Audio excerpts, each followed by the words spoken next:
Manzarası dev bir akvaryum olan bir otelde kalmak size cazip gelir miydi?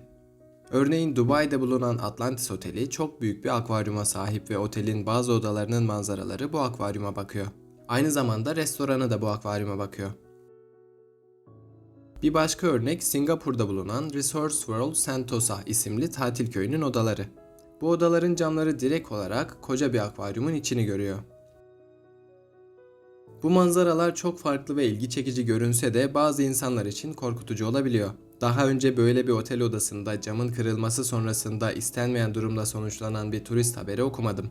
Ama dev akvaryumların camlarının kırılmasıyla içindeki tonlarca suyun boşalması ve binlerce balığın telef olması hakkında haberler var. Ne kadar dayanıklı yapılsalar da birkaç gün önce Berlin'de benzer bir durum daha yaşandı. Almanya'nın başkenti Berlin'de 1500 tropik balığın bulunduğu dev akvaryum Aquadome patladı. Herhangi bir ölü yok, balıklar dışında. Otelin lobisinde yer alan ve içinde 1 milyon litre yani 1000 ton su barındıran dev akvaryum, dünyada bir yere dayanmadan duran en büyük akvaryum olarak biliniyordu. Patlama sonrasında sular sokağa kadar taştı ve otelde kalanlar tahliye edildi. Bu dev akvaryumun içerisinden bir asansör geçiyordu. Bu asansörün içinden içerideki deniz yaşamı izlenebiliyordu. Aynı zamanda otelin akvaryum manzaralı odaları vardı. Ancak bu odaların camları direkt olarak akvaryumdaki suyu tutmuyorlardı. Akvaryuma biraz uzaktan bakan odalardı.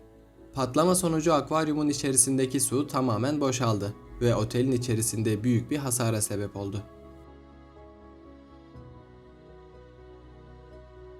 Guinness Rekorlar kitabında dünyanın en büyük silindirik akvaryumu olarak geçen bu akvaryumun içerisinde 100 ayrı türden tropik balık vardı.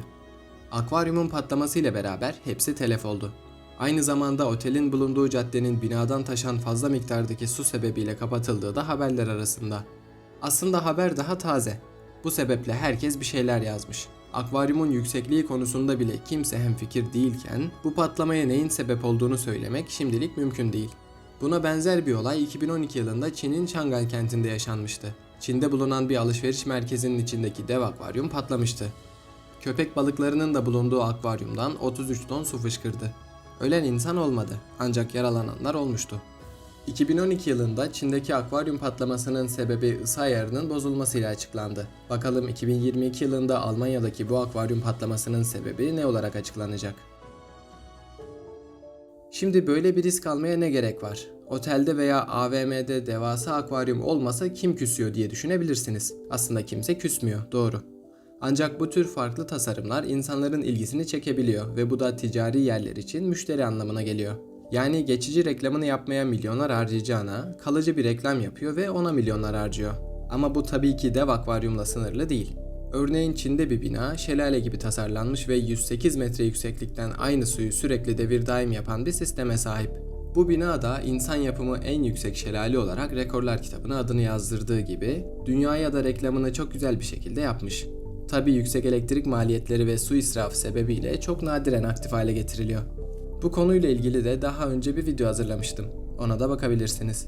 Geçici bir reklama milyonlar harcayıp sonrasında unutulmasındansa bu şekilde farklı tasarımlar, şelaleli bina ya da dev akvaryumlu otel olarak aklımızda kalıyor. Ya da işler planlandığı gibi gitmiyor ve bu dev akvaryumu patlayan otel değil mi olarak aklımızda kalıyor. Her türlü yine aklımızda. Sonuçta ne demişler? Reklamın iyisi kötüsü olmazmış. Peki siz bu konu hakkında ne düşünüyorsunuz? Kanalıma destek olmak için abone olabilir, konu hakkındaki fikirlerinizi yorum olarak yazabilirsiniz.